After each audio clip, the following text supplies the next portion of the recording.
Pois na primeira parte do nosso trabalho eu falei ou destaquei trechos nas obras, digamos que mais óbvias, né, em que a gente primeiro procuraria referências a respeito, que são o Livro dos Espíritos e o Livro dos Médiuns, o Guia dos Médiuns e dos Evocadores. E agora eu queria trazer outros textos em que Kardec continua analisando o fenômeno do desdobramento induzido, não é? Do sonambulismo, como ele preferia chamar, o sonambulismo magnético, que é aquele provocado, não é? Esses conceitos a gente procurou tratar bem claramente na primeira parte, então não vou me repetir aqui. Eu quero agora trazer uns textos que estão em obras póstumas. E é engraçado, há qualquer névoa que paira sobre essa obra, e ressalvas são feitas, eu não sei se pessoalmente eu me irmano com todas elas. Eu quero aproveitar e fazer esse parêntese aqui, esse preâmbulo. A própria edição da FEB, na própria edição, a tradução de Evandro Noleto Bezerra, sobre a qual eu falei também na primeira parte e que eu utilizo, tem lá um texto falando assim com certa reserva, porque Kardec morre ou desencarna, como a gente costumeiramente diz, em 1869, e essa obra é publicada pelos seus continuadores em 1890, né? Leymarie, o organizador da obra, reunindo textos, em sua esmagadora maioria inéditos, encontrados no gabinete de Allan Kardec. E o texto esse que introduz obras póstumas, em linhas gerais, fala que Kardec gostava de submeter à prova e ao teste, tanto perante os espíritos, quanto perante os críticos e mesmo os estudiosos do espiritismo, os textos que passavam a integrar as obras, os livros, as obras que compõem a codificação. E para isso Kardec utilizava a Revista Espírita, como uma espécie de tribuna assim, de avaliação dos seus trabalhos, tanto que há trechos da Revista Espírita que com alguma modificação ou outra acabam integrando essas obras. Isso a gente vê desde o Livro dos Espíritos, porque Kardec, afinal de contas, é preciso destacar, esse Livro dos Espíritos que a gente usa, manuseia, ele tem mais ou menos a cara da segunda edição do Livro dos Espíritos, que é de março de 1860, porque a edição original de Livro dos Espíritos, de abril de 1857, que marca a fundação do Espiritismo na Terra, é uma obra muito diferente dessa que a gente conhece, que, como eu disse, é muito parecida com a de 1860. Há uma diferença muito grande, eu estou dizendo em outras palavras, entre a primeira edição e a segunda de O Livro dos Espíritos. E Kardec explica isso numa nota, num prefácio à segunda edição do Livro dos Espíritos, que infelizmente foi suprimido da quase esmagadora maioria, aliás, da quase totalidade das traduções do Livro dos Espíritos disponíveis no Brasil, e é um dos méritos que a tradução de Evandro Noleto Bezerra tem, publicada pela FEB mais recentemente, porque recupera essa nota. Então, explicando para o leitor que o livro continua se chamando o Livro dos Espíritos, mas mudou tanto no decurso desses 3 anos. E por que mudou em grande medida? Porque Kardec lança em 57, como foi dito, em abril, e nós sabemos, essa data é muito célebre, mas em janeiro de 1858, do ano seguinte, portanto, ele começa a publicar os volumes, os números, as edições mensais da Revista Espírita, que não falham jamais até a sua morte. Ele desencarna em 31 de março de 69 e o número de abril já está pronto no seu gabinete. Nem um mês deixou de circular. Então, ali em janeiro de 58, ele começa com a Revista Espírita e com as correspondências e a repercussão. Então, ele usa aqueles trabalhos ao longo do ano de 58, de 59, para recompor muito daqueles ensaios ali, ele recompõe na edição quase, vamos dizer, semi-definitiva, que aparece em 1860. E é por isso que, então, o próprio Livro dos Espíritos foi submetido a esse teste, assim, vamos assim dizer, Portanto, a informação histórica de que lança mão o preâmbulo de Obras Póstumas, esse da FEB, está correta. Entretanto, eles fazem então ressalva de que se Kardec optou por não publicar esses textos que estavam em seu gabinete, significa que não foram submetidos a esses testes todos, há que se ver com alguma cautela algum dos textos que aqui estão. Bom, eles não são específicos, o porquê seria as partes que geram mais controvérsia. Entretanto, eu gostaria de fazer uma defesa dessa obra no sentido de que não quer dizer que Kardec pensasse menos aqueles textos, isso não é, em nenhum momento não há evidência que denote isso, e também os próprios 21 anos aproximadamente decorridos até a publicação de Obras Póstumas serviram justamente para o debate dos seus continuadores ali na Sociedade Parisiense de Estudos Espíritas, que embora a gente saiba que qualquer grupo humano tem problemas, né, os textos sofreram uma meditação e uma reflexão para estarem ali compilados por seu organizador. Então, realmente, eu acho que nessa obra há contribuições muito importantes a alguns temas. E como eu vou procurar mostrar para vocês, encerrado esse meu parênteses, mas porque vocês viram tanto que eu gosto dessa coisa editorial, não tem jeito, é um pouco a minha profissão, mas para a gente também poder redescobrir em alguma medida essa obra, né? Obras Póstumas é uma obra relativamente pouco lida, né? Em parte também, talvez, porque ela é uma obra desorganizada editorialmente, não tem números de capítulo, né? Dividido em duas partes, assim, de uma maneira meio estranha, os temas se intercalam, não há uma organização metódica de temas, faltou ali um trabalho editorial sem dúvida, que infelizmente os tradutores, em nome da fidelidade, preferiram não alterar, nem sequer numerando as partes. O que talvez pudesse ser feito seria um serviço ao leitor, pelo menos quando a gente quer estudar a obra, e poderia ser explicado num texto, né, editorial de início, num prefácio ou mesmo em notas de rodapé. Seja como for, nós temos um capítulo na primeira parte de Obras Póstumas que se chama Manifestações dos Espíritos. Repito, os capítulos não são numerados, então você tem que procurar no sumário para achar, uma vez que a gente vai mostrar a página do texto, mas cada edição tem uma paginação diferente, então não é muito útil eu dizer a página, a menos que você estivesse exatamente com a mesma tiragem da qual eu extraí, né, os textos, você não encontraria. Então, nesse capítulo Manifestações dos Espíritos, há uma numeração de itens. No item 25 se lê: a independência e a emancipação da alma se manifestam de maneira evidente, sobretudo no fenômeno do sonambulismo natural e magnético, na catalepsia e na letargia. Nós não vamos entrar agora, esse tema também de catalepsia e letargia é visto já desde o Livro dos Espíritos, nesse momento não vem ao caso para nós. Vamos nos concentrar no sonambulismo. O trecho que mais me interessa vem em seguida. A lucidez sonambúlica não é senão a faculdade que tem a alma de ver e sentir sem o concurso dos órgãos materiais. Eu queria enfatizar bastante esse ponto, porque é muito comum que a gente veja médiuns dizendo assim: eu não tenho evidência, mas eu sei o que está ao meu redor, eu percebo e consigo descrever o cenário. Ora, isso é evidência, né? Se for em desdobramento, que ocorre com mais frequência, isso é clarividência extrafísica, é evidente que é. Talvez há quem distinga clarividência como uma coisa mais ampla do que vidência em si, mas também não vamos entrar nessa distinção que também não é adotada por todos, não é universal.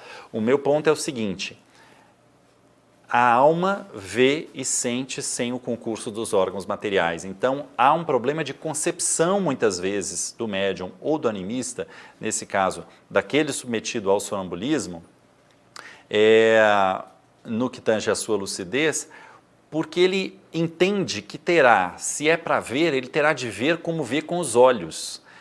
E perceber, assim, como se fossem as imagens fora da sua mente e ver como vemos os objetos em vigília. Não é assim. Cada organismo verá de uma forma e essa clarividência extrafísica se manifestará em cada médium de acordo com as questões orgânicas de uma tal maneira. Mas nós precisamos nos desprender dessa ideia de que se parecerá com a visão dos olhos. Isso relativamente mais raro. E isso não é um demérito da visão. Há pessoas que relatam que veem imagens como se fosse dentro da sua própria cabeça, alguma coisa assim. Outros diriam, não, eu não vejo, como cheguei a mencionar, mas descrevem a realidade extrafísica com precisão. Então, o que é isso se não é evidência? Ah, dizer que sente? Não, você não sente uma imagem. Quer dizer, você pode sentir o que a imagem te transmite, mas se você descreve a imagem, você só está sentindo se fosse tato, correto? A gente tende a, portanto, meu ponto é restringir as faculdades mediúnicas à maneira como nós lidamos com os 5 sentidos materiais, e isso é um engano porque, evidentemente, nós deixamos de levar em conta de que os 5 sentidos, né, tato, audição, nós temos, são aptos a perceber a realidade material, a realidade física. O perispírito, embora tenha todos os órgãos, né, porque é o modelo organizador biológico que inclusive molda os órgãos do corpo físico, o perispírito não se limita nesse sentido. Os órgãos não são limitadores e tem a cada um associado um sentido, percebem? Então, de novo, esse texto reafirma que a visão não está restrita aos olhos do perispírito, mas é o espírito que vê, né? Se a gente assim pudesse dizer, claro, através do aparato que usa para isso no astral superior, que é o perispírito. Eu quero repetir essa frase, então. A lucidez sonambúlica não é senão a faculdade que tem a alma de ver e sentir sem o concurso dos órgãos materiais. Essa faculdade é um de seus atributos e reside em todo o seu ser, não passando os órgãos do corpo de estreitos canais por onde lhe chegam certas percepções, e não todos. Então, Kardec alerta a respeito disso. Continua ele. A visão à distância, que alguns sonâmbulos possuem, provém de um deslocamento da alma que então vê o que se passa nos lugares a que se transporta. Em suas peregrinações, ela, a alma, se acha sempre revestida do seu perispírito, agente de suas sensações, mas, como já ficou dito, nunca se desliga completamente do corpo. Então ele está, na verdade, dizendo coisas que já ressaltamos aqui, por isso eu continuo a leitura, mas olha com que clareza Kardec coloca essas coisas. O desprendimento da alma produz a inércia do corpo, que às vezes parece sem vida, sobretudo naqueles estados lá de catalepsia, letargia. E ele continua no item 26, o item seguinte nesse mesmo capítulo. Esse desprendimento também pode ocorrer em graus diversos no estado de vigília. Mas então, jamais o corpo goza completamente da sua atividade normal. Há sempre uma certa absorção, um alinhamento, mais ou menos completo, das coisas terrestres. O corpo não dorme, caminha, age, mas os olhos olham sem ver, dando a entender que a alma está em outro lugar. Eu quero interromper para mostrar que é exatamente o que acontece numa reunião de apometria.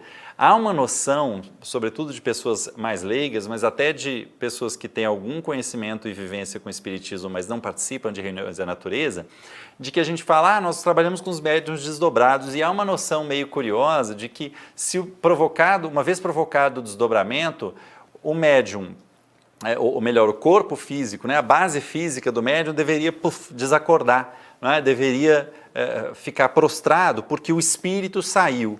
Ora, é como se, é de um tal empobrecimento imaginar que o espírito só consegue se exprimir por meio de um veículo de cada vez. E se ele está, portanto, usando o perispírito para se movimentar, ele não consegue movimentar o corpo. Não, não é isso que acontece. É realmente o que acaba de dizer no item 26 aqui de Obras Póstumas. Esse princípio da faculdade sonambúlica de que a gente se vale em reuniões de apometria. O desprendimento, né, esse da emancipação da alma provocado pelo sonambulismo, né, esse fenômeno de emancipação da alma que nós nomeamos de sonambulismo, diz assim, esse desprendimento também pode ocorrer em graus diversos no estado de vigília, mas então jamais o corpo goza completamente da sua atividade normal. há sempre uma certa absorção, um alinhamento mais ou menos completo das coisas terrestres. Mas olha o que acontece numa reunião de apometria, exatamente o que aqui está. O corpo não dorme, não fica desacordado. Ele caminha, age, mas os olhos olham às vezes sem ver, dando a entender de que a alma está em outro lugar. Claro que isso vai depender desse nível de alinhamento, da característica de cada médium e da familiaridade do exercício, a familiaridade com o fenômeno e do exercício mais ou menos regular, das faculdades, do seu organismo, enfim, há nuances aí. Mas o ponto é, o corpo não dorme porque o espírito está desdobrado. Muito importante a gente distinguir isso, não é? O espírito, portanto, vai manejar os diversos veículos através do qual a inteligência se manifesta, ele vai manejar o perispírito, que foi desdobrado, o corpo físico, que ficou na base física, e, evidentemente, os outros corpos que continuam ali acoplados, corpo mental e tudo mais, né? Continua Kardec. Como no sonambulismo, a alma, vê as coisas ausentes, tem percepções e sensações que desconhecemos. Às vezes tem a presciência de alguns acontecimentos futuros, pela ligação que percebe existir entre eles e os fatos presentes. Então é aquela visão um pouco mais ampla de que os próprios desencarnados gozam. Penetrando no mundo invisível, continua Kardec, vê os espíritos com os quais pode conversar e cujos pensamentos lhe é dado transmitir. Então vejam que aí ele está enfatizando esse lado, né, mediúnico da faculdade, que em desdobramento, atuando na mesma dimensão, é possível interagir com os espíritos com facilidade e transmitir pensamentos de maneira mais ou menos consciente. Às vezes é quase como se fosse uma psicofonia, inclusive há esse termo, né? Psicofonia extrafísica, em que o médium, se tiver num transe mais profundo, é quase como uma repercussão que vem por meio do cordão de prata, ele transmite vozes que às vezes não são deles, ou falas que não são deles, que não são dele, perdão, mas também é possível que ele conscientemente diga, eu estou vendo dois espíritos conversarem e eles estão falando disso, disso, né? Então, o médium com seus próprios recursos reproduzirá o conteúdo, por exemplo, de uma conversa entre dois desencarnados, né? Ou até entre um consulente desdobrado, por exemplo, que está sendo assistido, né, por um espírito que de alguma forma tenta esclarecê-lo, né, por exemplo. Mais adiante, nesse próprio capítulo, ainda em Obras Póstumas, no item 28, continua-se a falar do tema. A faculdade que a alma tem de emancipar-se, em sua manifestação mais simples, produz o que se denomina o devaneio em vigília, não é? Então, ele chama de devaneio esse estado inicial, a manifestação simples da emancipação da alma. Essa emancipação também dá a presciência a algumas pessoas que se traduz pelos pressentimentos. Então, Kardec vai relacionando até com coisas muito triviais como pressentimentos, explicando, não dizendo que todo pressentimento é fruto de emancipação da alma, é importante fazer essa distinção, mas dizendo que, por vezes, pressentimentos são sim frutos da emancipação. Então, que se traduz pelos pressentimentos, em grau mais avançado de desprendimento, produz o fenômeno designado pelo nome de segunda vista, dupla vista ou sonambulismo vígio. Segue no item 29. Então, ele está dizendo sonambulismo, ele falou que em grau mais avançado nós temos a segunda vista, ou dupla vista, assim também chamada, e no item 29 ele vai falar de um nível a mais, que é o chamado êxtase, já citado por mim lá no título daquele item 455 do Livro dos Espíritos, na primeira parte de nossa aula. Lê-se em Obras Póstumas. O êxtase é o grau máximo de emancipação da alma. No sonho e no sonambulismo, a alma vaga pelos mundos terrestres.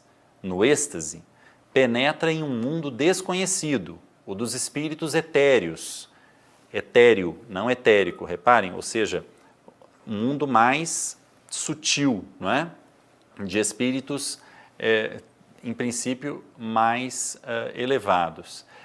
No êxtase penetra em um mundo desconhecido dos espíritos etéreos, com os quais entra em comunicação, sem todavia poder ultrapassar certos limites, que não poderia transpor sem romper totalmente os laços que aprendem ao corpo.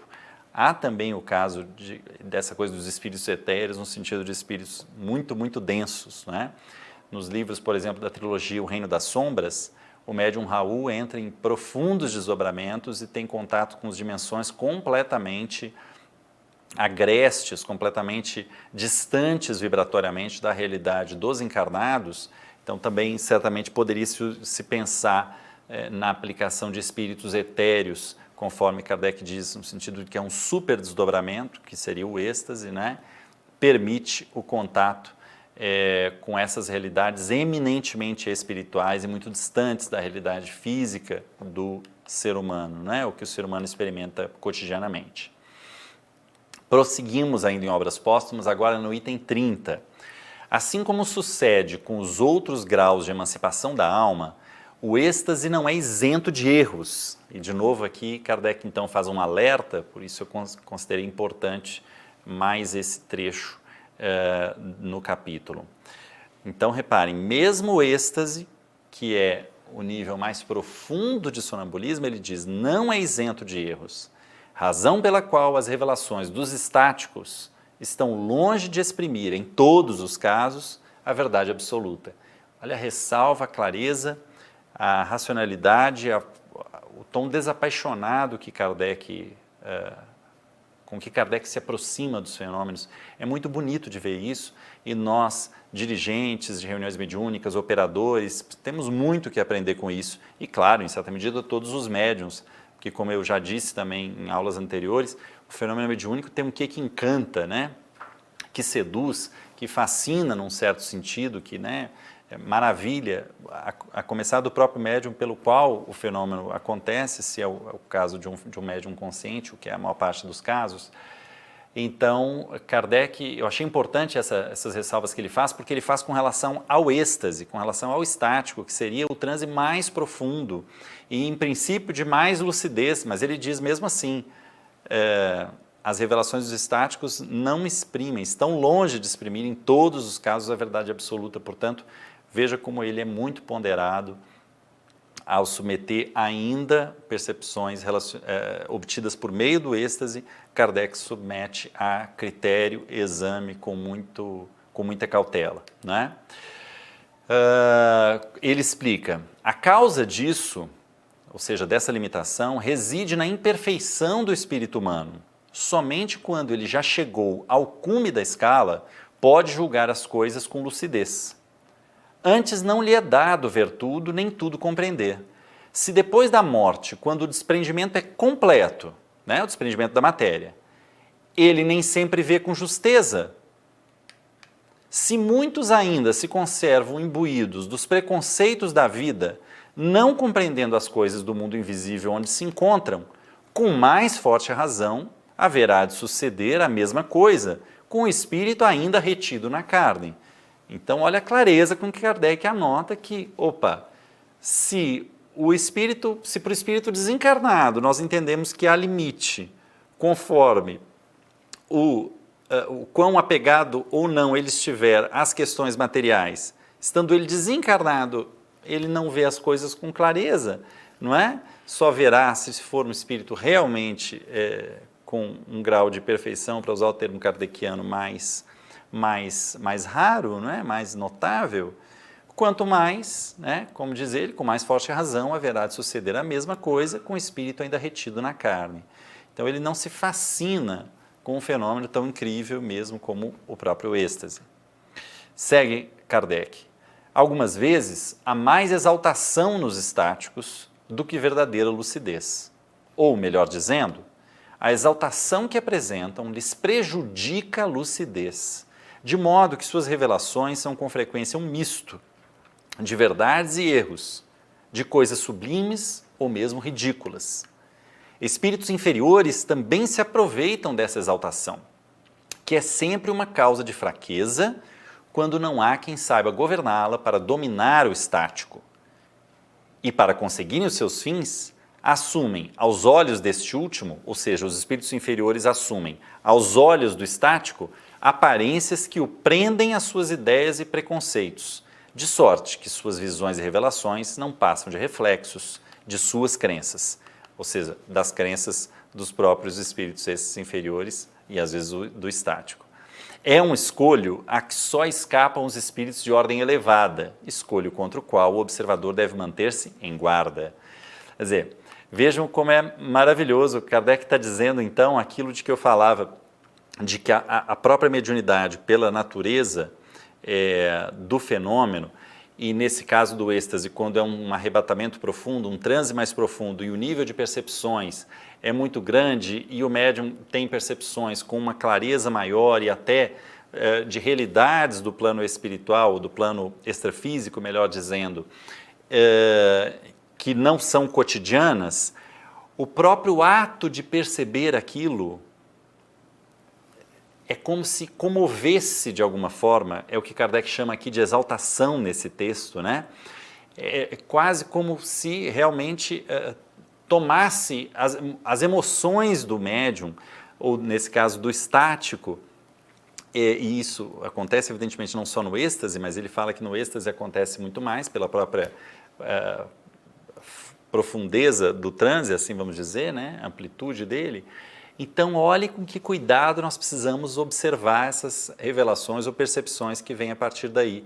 É a razão pela qual, quando o médium está muito tomado emocionalmente pelas questões, ou está muito encantado com o fenômeno, quando esse fator aparece, mais e mais cuidado a gente tem que ter ao perceber ou ao levar em conta, melhor dizendo, as revelações que ele trará, não é? É apaixonante mesmo o cuidado com que Kardec diz e faz com que a gente coloque todas as coisas na mesa, vamos assim dizer, e que tudo mereça análise, não é? Não é porque... e isso não é dizer que o estático, repare, não está vivendo todas aquelas questões. Não, mas ele pode estar sensível à influência de um espírito inferior, ponto número 1, de que fala Kardec, que se aproveitam de um estado de exaltação que existe previamente e que é essa coisa que o médium, como eu disse, meio que se deslumbra com as próprias percepções, às vezes. Isso é uma coisa muito delicada e perigosa. E aí, presos a ideias e preconceitos do próprio médium, a gente precisa ter cuidado quando absorve ou recebe as suas percepções. Isso no cotidiano de uma reunião mediúnica vem à tona, numa reunião de apometria também, talvez não com tanta frequência assim, mas enfim, depende também muito do grupo de médiuns, das características dos médiuns. É uma ressalva muito importante, né? É este um escolho, como o Kardec usa, né? O termo que Kardec usa, ao qual a gente tem que ter, né? Com o qual a gente deve se prevenir, né? Contra o qual a gente se deve prevenir. Bem, repito, isso está em Obras Póstumas, os itens são 25 a 30, naquele capítulo 14, né? Aliás, perdão, capítulo 14 não, desculpa, eu estou me confundindo com outro livro, eu repeti e acabei cometendo um engano. Obras Póstumas, eu disse, tem essa falha de que não há numeração de capítulos, né? Então, o capítulo se chama Manifestações dos Espíritos. Pois bem, ainda na primeira parte de Obras Póstumas, nós temos um capítulo que se chama Causa e Natureza da Clarividência Sonambúlica, explicação do fenômeno da lucidez. Então, vocês veem que essa aula a gente está mais falando disso, né? Quer dizer, na primeira parte nós falamos então assim, como é que o sonambulismo se processa? E aqui nós vamos falar, bom, uma vez processado, uma vez claro de que o sonambulismo magnético ou, né, desdobramento induzido existe, uma vez com ele em curso, quais as questões estão em jogo para que nós possamos olhar para a lucidez do animista, né, do médium sonambúlico, se a gente quiser aliar o fator, né, a faceta anímica do fenômeno e a faceta mediúnica. Como é que a gente pode olhar para a lucidez, ter mais ou menos clarividência, mais ou menos lucidez, quais fatores agem e quais fatores estão em jogo para que a gente, para que haja mais ou menos lucidez. É por isso que esses textos de obras póstumas me pareceram bastante importantes. Lê-se lá em Kardec, então, abre aspas, uma objeção se apresenta naturalmente a esse sistema e nos apressamos a responder a ela, o sistema de trabalho com médium sonambúlico. Se as faculdades sonambúlicas são as mesmas da alma desprendida da matéria, por que não são constantes essas faculdades? É a pergunta que Kardec se faz. Por que alguns sonâmbulos são mais lúcidos do que outros? Por que, no mesmo indivíduo, a lucidez é variável? Concebe-se que a imperfeição física de um órgão, concebe-se a imperfeição física de um órgão, mas não se concebe a da alma. A alma se acha presa ao corpo por laços misteriosos que não nos fora dado conhecer antes que o Espiritismo houvesse demonstrado a existência e o papel do perispírito. Tendo sido essa questão tratada de modo especial na Revista Espírita e nas obras fundamentais da doutrina espírita, não nos estenderemos aqui sobre ela, limitando-nos a dizer que é pelos nossos órgãos materiais que a alma se manifesta ao exterior. Essa coisa, né, da característica do perispírito, da ligação, do cordão de prata, não sei o que o Kardec simplesmente chama de laço fluídico, ele diz, olha, isso existe, já tem várias obras aí que tratam disso, da minha lavra, né? Seja o periódico, a Revista Espírita ou as obras fundamentais, então não vou entrar nesse mérito. Mas ele quer falar, então, da lucidez, deixando claro que a ligação material existe. Em nosso estado normal, essas manifestações ficam naturalmente subordinadas à imperfeição do instrumento. Essas manifestações quais? As obtidas por meio do sonambulismo magnético. Do mesmo modo que o melhor artífice não pode fazer obra perfeita com utensílios ruins. Assim, por mais admirável que seja a estrutura do nosso corpo, qualquer que tenha sido a previdência da natureza com relação ao nosso organismo, para o exercício das funções vitais, existe, acima desses órgãos sujeitos a todas as perturbações da matéria, a sutileza da nossa alma. Enquanto, pois, ela se conserva presa ao corpo, sofre os seus entraves e as suas vicissitudes. O fluido magnético não é a alma, é um laço, um intermediário entre a alma e o corpo. E é por meio da sua maior ou menor ação, ou seja, da ação maior ou menor desse fluido magnético sobre a matéria, que ele torna mais ou menos livre a alma, daí resultando a diversidade das faculdades sonambúlicas. Então ele ainda acrescenta um outro fato que a gente não viu nos textos anteriores, uma outra limitação que é de natureza magnética propriamente dita, e com a qual a gente lida muito na apometria, fazendo o quê?